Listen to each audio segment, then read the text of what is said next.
Baik, terima kasih ya. Ini melanjutkan permohonan informasi jajah yang tanggal 2 Oktober lalu sudah diberikan ya. Tapi saat itu kan yang diberikan baru tahun fotokopi jajah terlegalisir tahun 2019 beserta keterangan verifikasi validasinya.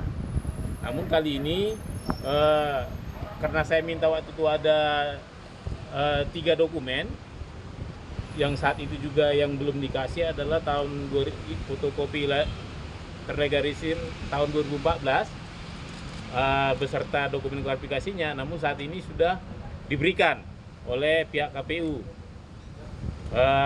Cuman sayangnya memang masih untuk dokumen verifikasi klarifikasinya belum diberikan, lagi dicari juga ya.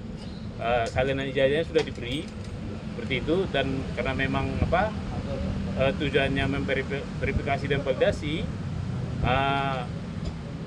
ya saya masih berharap KPU memberikan dokumen tersebut supaya masyarakat bisa melihat bahwa memang tahapan-tahapan sesuai dengan peraturan KPU pada saat itu sudah dipenuhi semuanya, seperti itu.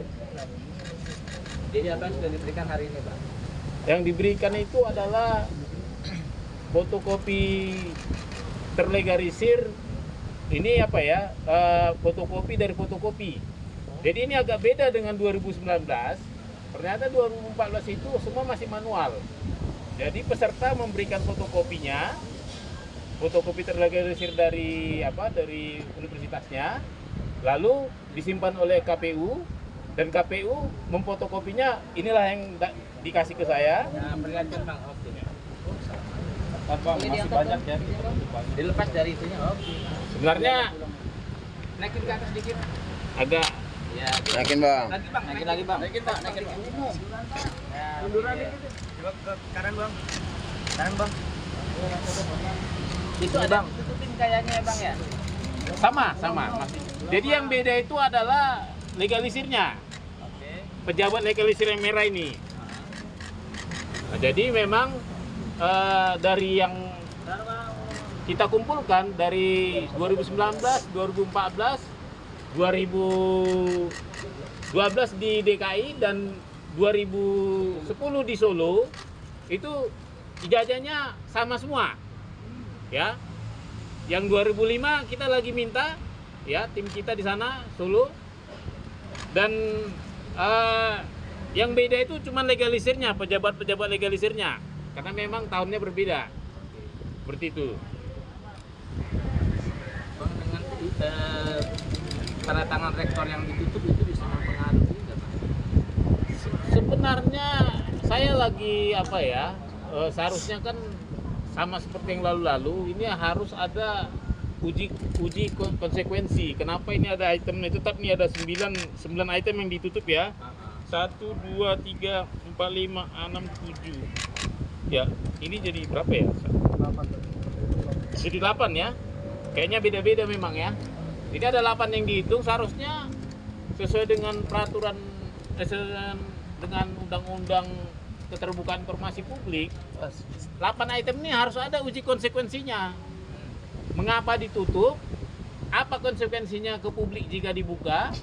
Apa konsekuensinya ke penerima jika dibuka? Pemilik jika dibuka? Dan yang paling penting adalah tidak boleh selamanya dirahasiakan. Harus ada masa waktunya. Misalnya ini kalau kita baca di peraturan keputusan KPU yang nomor 731 lalu, itu dirahasiakan selama 5 tahun ini. Seharusnya seperti itu. Kalaupun memang kita pakai uji konsekuensi keputusan KPU 731 5 tahun, berarti 2014 ke 2019. Kalau ini 2014 berarti 2019 sudah harus bisa dibukakan seharusnya. Kalau mereka mengacu pada uji konsekuensi KPU yang nomor 731 yang dicabut itu, yang viral itu, seperti itu. Bang, dengan diterimanya ijazah primer ini gugatan di KPI gimana? Dikip ya. Jadi itu hal yang berbeda ya. Kalau ini kan kopinya kopi. Kalau yang dikip itu kan seharusnya itu dokumen aslinya.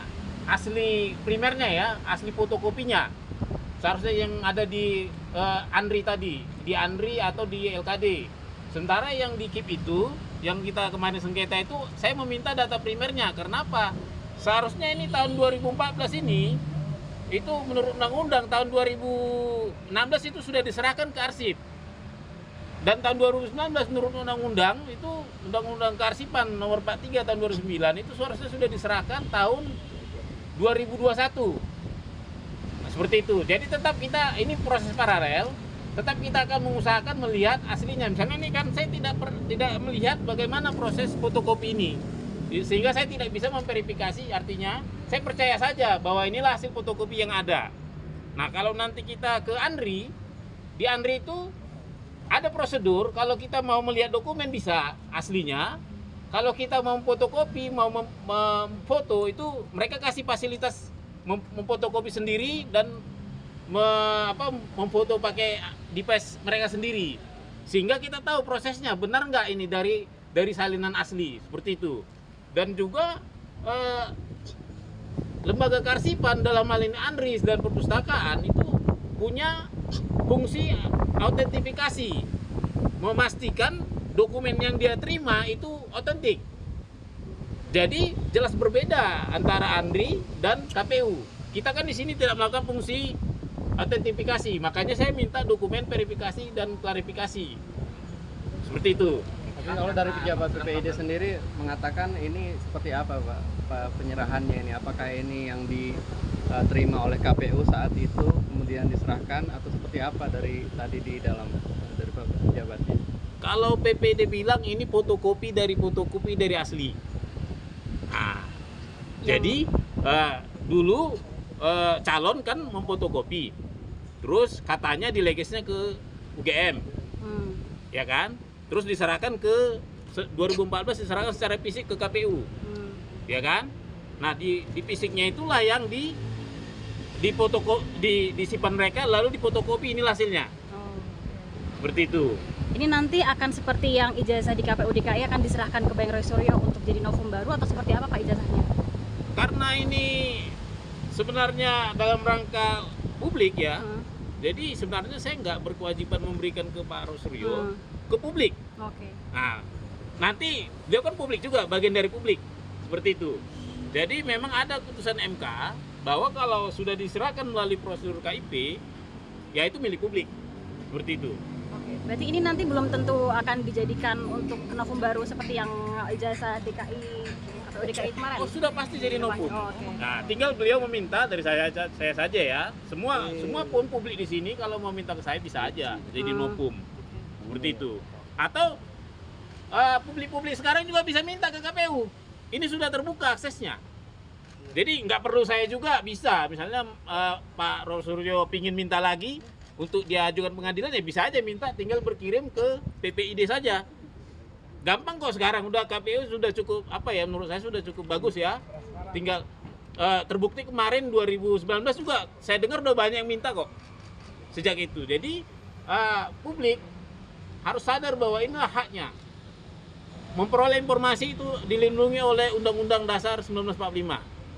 Namun caranya itu diatur oleh Undang-Undang Keterbukaan Informasi Publik Nomor 14 Tahun 2008. Seperti itu. Langkah selanjutnya apa Pak setelah ini Pak? Meminta dokumen ini kan untuk penelitian ya. Ya. Apakah nanti akan diuji ini salinan ini? Sebenarnya saya butuhnya itu memverifikasi dulu dari primernya. Saya butuhnya sebenarnya yang dari Andri. Cuman nanti ini jadi pendukung saya. Dari Andri itu nanti kan Andri saya bisa kasih tunjuk itu. Mereka kan kasih aslinya, asli fotokopi itu tadi ya. Yang pertama, lalu saya nanti ada proses verifikasi bahwa itu device mereka yang foto, ya kan? Mereka juga yang fotokopi, nanti dikasih saya ada berita acaranya, seperti itu. Nanti akan diperbandingkannya dengan dari Andri ya? Sudah pasti. Pak itu kan ada pejabat yang mengesahkan, apa nggak verifikasi langsung ke pejabat yang mengesahkan aja Pak? Saya kan tujuannya nggak sampai ke situ. Nah, jadi memang saya nggak sampai ke analisis isinya. Nggak ya.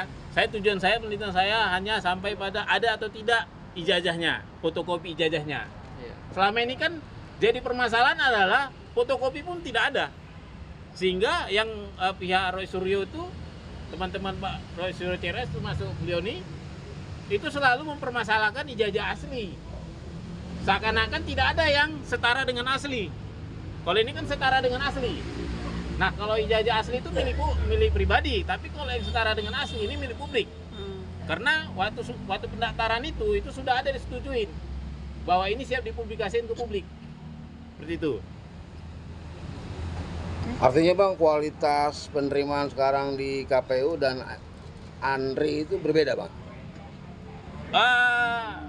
Selama kalau dia dokumen seperti ini, seharusnya kalau Andri yang megang, Andri itu kan ada melakukan verifikasi validasi, autentifikasi tadi ya. Tapi karena Andri kemarin memverifikasi belum menerima, berarti barang ini satu-satunya ada di KPU. Sebenarnya saat ini secara fakta bahwa KPU lah yang paling sah mempunyai ini. Seperti itu.